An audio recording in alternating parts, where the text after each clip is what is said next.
জানেন যে মুখ্যমন্ত্রী বিধানসভার পবিত্র ফ্লোরে দাঁড়িয়ে সেখানে দাঁড়িয়ে তিনি যেভাবে হিন্দু ধর্মের যে অন্যতম শ্রেষ্ঠ উৎসব, যেখানে পৃথিবীর সব থেকে বেশি সংখ্যায় মানুষ, এখনো পর্যন্ত 55 কোটির বেশি মানুষ তারা পবিত্র গঙ্গায় অবগাহন করেছেন, পবিত্র সঙ্গমে অবগাহন করেছেন, সেই মহাকুম্ভকে যেভাবে অপমান করেছে মাননীয় মুখ্যমন্ত্রী।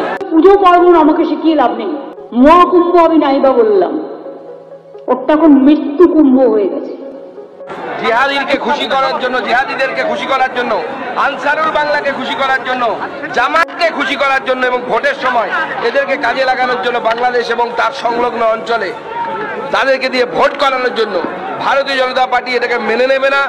আমরা বলেছি, আমরা আহ্বান জানাচ্ছি গোটা ভারতবর্ষের হিন্দুদেরকে, যেখানে মমতা ব্যানার্জি যাবেন সেখানে মমতা ব্যানার্জির সামনে বিক্ষোভ দেখাবেন। তাকে মনে করাবেন যে হিন্দুদের এই দেশে এখানে সংখ্যাগরিষ্ঠ মানুষ এখনো হিন্দু, এবং এই হিন্দুদের সংস্কৃতিকে যদি কেউ অপমান করে তার দায় তাকে নিতে হবে, দায়িত্ব তাকে নিতে হবে, তাকে উচিত শিক্ষা দেওয়ার ব্যবস্থাও হিন্দু সমাজ করবে। আমি দুটো চিঠি দিয়েছি মহামহিম রাজ্যপালকে। প্রথম ইস্যু হচ্ছে আমাদের সম্মানীয় বিরোধী দলনেতা শুভেন্দু অধিকারী সহ একাধিক বিধায়ককে